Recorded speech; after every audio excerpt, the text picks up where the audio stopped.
Studio Me Productions is a full-service video production company based in Pittsburgh. It offers custom video production services, podcast studio rentals, and communication studio build-outs. Choosing Studio Me Productions means investing in a partnership that values creativity and delivers results that exceed expectations. With a deep understanding of marketing and storytelling, Studio Me ensures your project will captivate and engage your viewers. Learn more at studiomeproductions.com. That's studiomeproductions.com. A strong work culture is the invisible force that binds employees to each other, to the company, and to their work. It's linked to better business outcomes, happier employees, and increased retention. How we work and where we work continue to evolve in almost every way, yet our human need for connection and purpose remains. Help your employees connect and thrive by evolving your culture to support your team, regardless of how or where they work. So discover how the Kindling Culture Agency can transform your company's culture at sparksomething.big.com. That's the Kindling Culture Agency at sparksomething.big.com. CompUnetics is the leading developer of unified voice, video, and data collaboration and conferencing applications for the service provider, government, and unique workflow applications. The Summit Olympus and Evergreen platforms, driven by their encrypted user interfaces, enable powerful and secure collaboration. Combined with world-class support and innovative professional services, CompUnetics delivers the right solution every time. Learn more at compunetics.com. This is TechVibe Radio. It's your front row seat to Pittsburgh's technology and innovation ecosystem. TechVibe is brought to you by the generous support of CompUnetics at compunetics.com, Chorus Call at choruscall.com, Highmark at highmark.com, Huntington Bank at huntington.com, the Kindling Culture Agency at thekindlingagency.com, PNC Bank at pnc.com, Savior at savior.com, and Studio Me at studiomeproductions.com. TechVibe proudly broadcasts from the Huntington Bank Studios. Let's get the show on the road. Good morning, everybody. This is Jonathan Kirsten with the Pittsburgh Technology Council. So great to have you here hanging out with me on this Sunday morning. Got a question for you out there. Can food waste become one of Pittsburgh's next big innovation stories? I do believe it can be, and I've got the proof because I've got an amazing story. I got to talk with Dylan Lew, co-founder of Ecotone Renewables, and these guys are turning discarded food into data, fertilizer, and serious climate impact.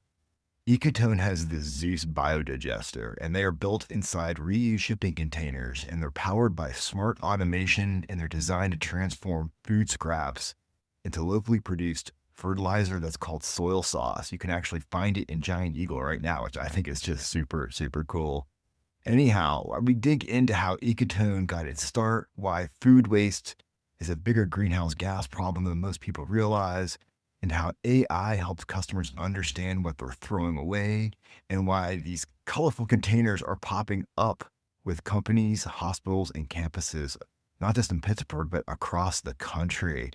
I'm going to play for you a nice hunk of my interview with Dylan. And if you want to watch, and I did say watch the whole thing on YouTube, go to our channel there and look for Pittsburgh Technology Council or go to pghtech.org. You'll notice we got our new Huntington Bank studio. That is a 3-camera shoot, so we can bring you some nice visuals to go with these stories as well, too. I really recommend you check out the entire story. Check out what I got so far. It's amazing stuff. I'm just so glad to have you here because this, I think, is such a cool story that I feel like everybody needs to know.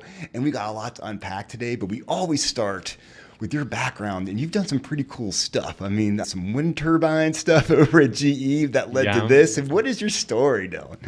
Yeah, so journey here in Pittsburgh specifically really started actually in my education at Carnegie Mellon University. Got my bachelor's and master's in material science and engineering there. For Pittsburgh material science, that just means steel. All right, we like steel. That's mostly where kind of my technical background was Awesome. really as an engineer from the start. Very cool. So was then working for NASA and GE Renewables, helping them manage their fleet of hardware systems. And for GE, that was doing failure analysis on their 55,000 operating wind turbines around the world. 55,000? 55,000, although that was like 2 or 3 years ago. So it's probably more now, right? Probably added a few thousand since then. That is so cool. So it was a really amazing experience in figuring out how do you like manage a fleet of distributed hardware systems, which is a really unique challenge. And so that kind of translated quite well to what we're doing at Ecotone. Yeah, I was going to say, first off, how do you just, first off, this must have been a passion of yours you were thinking about while you're at GE doing this. And beforehand. Okay, so tell me about the spark on this thing. Yeah, so we actually started Ecotone like while we were still students in colleges and universities. Okay.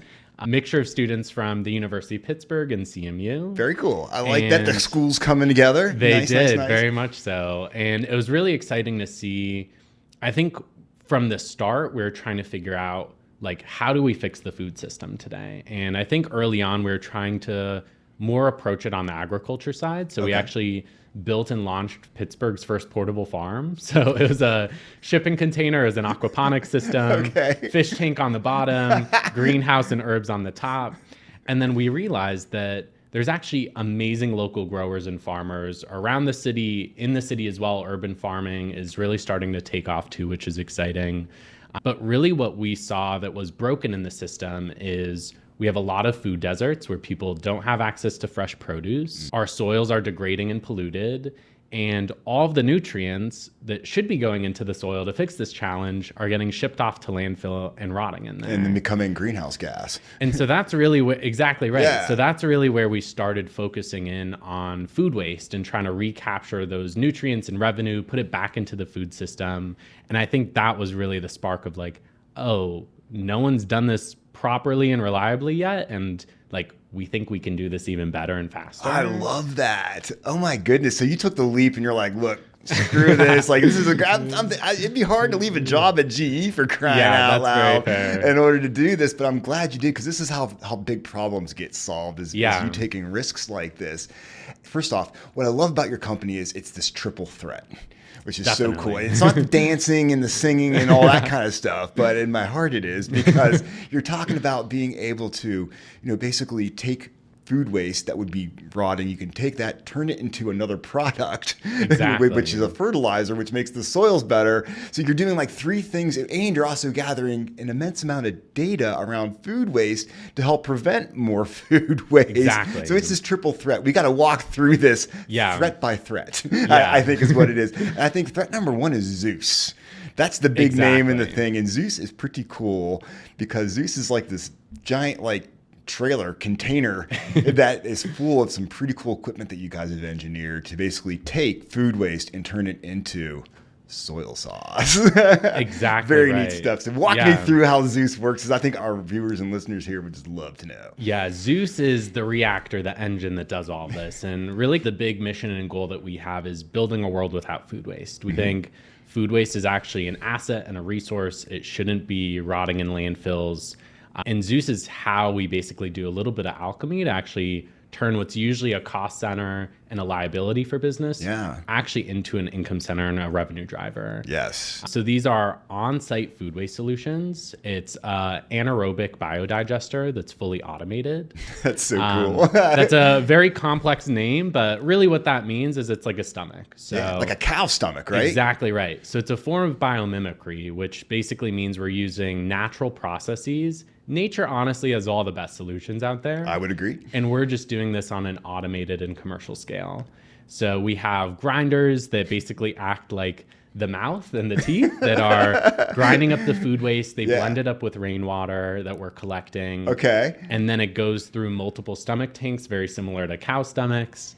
And then it comes out as a liquid fertilizer called soil sauce. I love it. So it's around like a 2 to 3 week process. I was going to ask you, from when you throw banana peel in to when you get it out as soil sauce, but it's constant input and constant output. But I was watching some background on this, and what I thought was amazing was you got this really cool, like, shipping container Yes. that's parked down there. Yeah. And we'll talk about the artist that actually makes these Yeah. things that make Zeus look pretty cool. But there's just like a door, and that's where the food waste goes in. Exactly. And then it begins its process. But before that process, there's a camera that's actually looking down, and it's seeing what's being wasted. So you're now providing some analytics to your customer, showing what kind of food is being thrown out, so they can begin making some decisions around, maybe we don't need as much broccoli because we keep throwing it out, or Yes. I don't know. So I think first off, there's the data there, and then at the end of the day, like, they're not having to pay to have as much thrown away, and now they're getting a Exactly. product out the other end, which is the soil sauce. Yeah. And so you mentioned before, so basically from banana peel to sauce is a couple weeks. Exactly.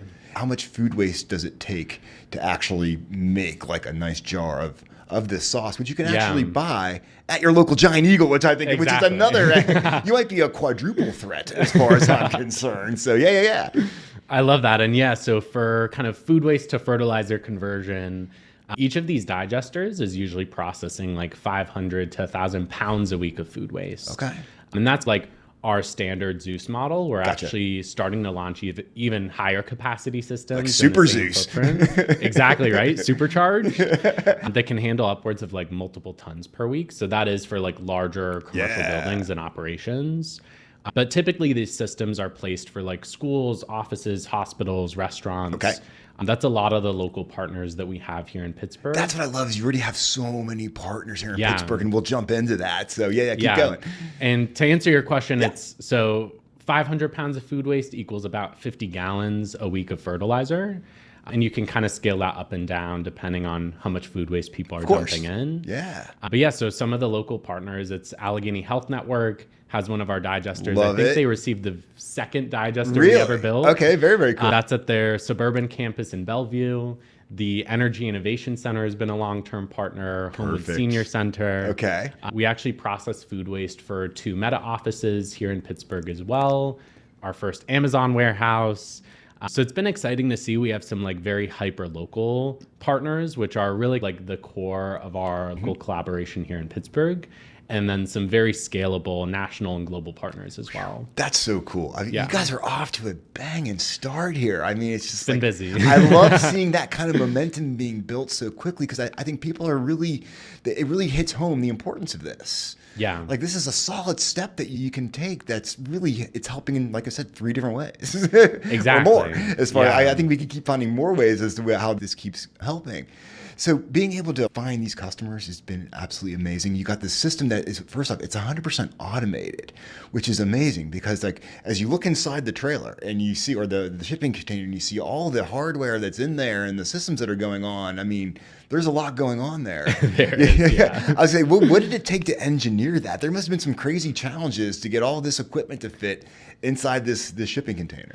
Yeah, I think for us, the key was like quick iterations. Okay. We're on our version 4 Zeus digesters are what are currently being deployed out in the field. We're about to be launching our Zeus V5 in about like a month and a half at this point. Awesome. Very cool. That'll be double the capacity in the exact same footprint, which is really exciting to see. And I think that's really what we've seen is, in terms of like product, especially hardware development, you can't just like stay in a lab and like perfect it and wait 5 years and then deploy it. So as soon as we built that first system, we sent it out to the field. You got out there. Yeah. Okay. Yeah. The idea is iterate while you're out there. You could spend a whole year just Exactly. maybe tweaking things you don't need to tweak. Get it out Yeah. there, start moving. So yeah. And I think a great example of that is we have a trash chute on the outside of the shipping container, which is really the user experience. So instead of throwing black garbage bags in the dumpster, you throw green compostable bags into the trash chute, walk away, and the system does the rest. Okay. And that kind of like mystery box where they're like, as long as I get to dump my waste in, I'm happy. Let us have a lot of flexibility to really perfect what's inside the box in how automated it is, how we're processing the food waste, how we're dealing with contamination, which is one of kind of our key differentiators. I was going to ask you about the contamination, because I can only imagine some things that might get by. So obviously with the cameras in place, I'm sure it probably detect like, wait a second, someone just put in like a bunch of plastic. Or And they're always something. going to. Yeah, and that's going to happen. So right. Yeah, and that was one of the very early discovery pieces we figured out is we put a lot of different collection buckets inside buildings, outside, in public areas, private businesses, with different signage, different education levels of like, are they aware that this is a place to dump food waste?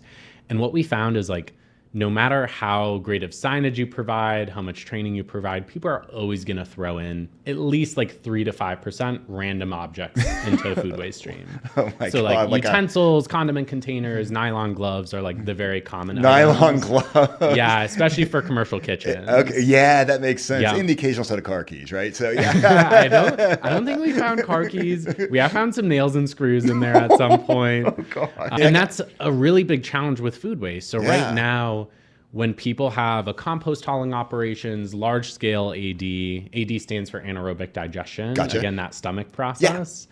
They can't handle contaminants. So people are usually getting refused pickups. So they're getting left with a mountain of food waste and nowhere to put it, or they're getting charged extra for it. Right. And then sometimes it still even gets dumped into the landfill. They're not actually doing any like source separation.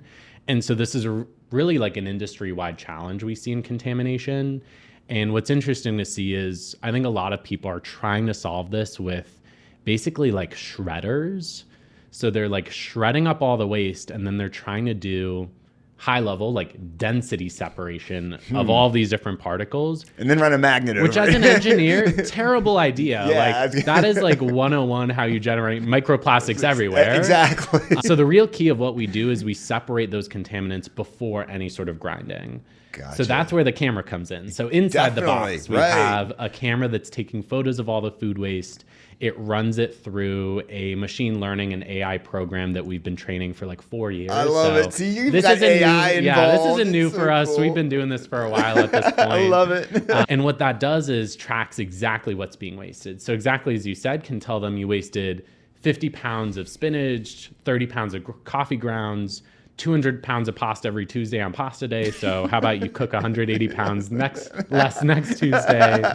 And it also flags for our operations team when they have contaminants in there. Okay. And there is a human behind it, because I know there's someone who's monitoring it. So if there is a need for someone to come in, that's our safety net. You've got to rely on the human. So. Yeah, we've tested out like robotic arms to remove the contaminants, waste separation presses, which are almost like giant hydraulic garlic presses to automatically remove those contaminants. And at some point, we'll probably deploy that across our fleet. It makes sense. But honestly, the human eye is like one of the best safety nets. So when our team knows that there are contaminants which that vision system is flagging for us, we're able to remove all of that. And so for our partners, like, it's fine if they throw some contaminants in. We know that's going to happen. Yeah, it's part of it. We provide some like nice labeled buckets and signs, but we know that like some people are just going to ignore that. Exactly. So that's really one of the big industry challenges we've seen is like contamination of food waste, and being able to say like, yes, just throw all food waste in, even if there's some contaminants, that's fine, we'll handle it. Yeah. Has been, I think, one of the big unlocks for our business. It's amazing. Can we talk about some big numbers? Yeah. Some of these numbers, when it talks about just the impact you're having Insane. on carbon reduction, Yeah. are really massive. Like, I didn't realize just how much of an impact this can make. What are some of the key stats that you like to lead with when you're like talking to people about what Zeus can do, right? Yeah. Food waste, Yeah. rotting in landfills is 8% of global greenhouse gas emissions. That's amazing. 8%. Which, for reference, single digits. That Yeah. might not seem like a lot. That's just food waste rotting in landfills. That doesn't even account for the growing of food, the transportation of food. Right. And for reference, that's double what the aviation industry emits each year. Wow. All global aviation. All global aviation is So like we see 4%. all of this Yeah. energy and time being put into like sustainable aviation fuels and how do we make aviation more sustainable, which is great. Yes, Of course, we should be doing that's that. part of one of the like, solutions. But here's there one are that's such much more practical, easy to solve challenges of food waste rotting in landfills that like all we have to do is keep it out of a landfill, recycle and upcycle that food waste, and put those nutrients back in the soil. Yeah. So if someone dumps in, say, over the course of a week, I don't know, like 1,000 pounds of food waste, what would that mean in terms of carbon being saved from going into the atmosphere? Is that something you can? Yeah, definitely. So it's the equivalent of like 5,000 mature trees sucking carbon out of the atmosphere. Oh my goodness. And it's a combination of 3 different factors. Yeah, tell me about So those. keeping the food waste out of landfill, keeping those methane emissions, which are super impactful, out of the atmosphere is the critical piece. That's the majority of the reductions. But really a large piece of that also comes from reducing transportation. That's why we're on site. So you're not sending a big diesel truck around a huge route to pick up all the waste and then haul it hundreds of miles to I didn't even think about that, right? You have all of that going in that has all a carbon on-site. footprint. Exactly. No transportation. You're not hauling it anywhere. Not even including all the time and effort it takes for the trucks that like damage our roads and add pollutants to our atmosphere and community. All that stuff, right? And on top of that, we're also replacing. That was Dylan Lew of Ecotone Renewables. And what a cool reminder that some of the biggest climate and sustainability opportunities can start with something as everyday as food waste, right? Ecotone is showing how Pittsburgh-built tech can help organizations reduce waste, create useful data, produce local fertilizer for crying out loud, and keep more material out of landfills. It's a circular economy thinking in action with a very Pittsburgh mix of engineering, grit, and of course, some creativity going on there, no doubt. Once again, watch the entire interview with Dylan Lew of Ecotone on the Pittsburgh Technology Council's YouTube channel, or of course, go to pghtech.org. You can find it there as well, too. And keep listening to TechVibe Radio for more stories from the companies and innovators that are building what's next right here in Pittsburgh. Thanks again for hanging out with me this morning, and I really look forward to seeing you on the next one. And please enjoy the rest of your Sunday, everybody.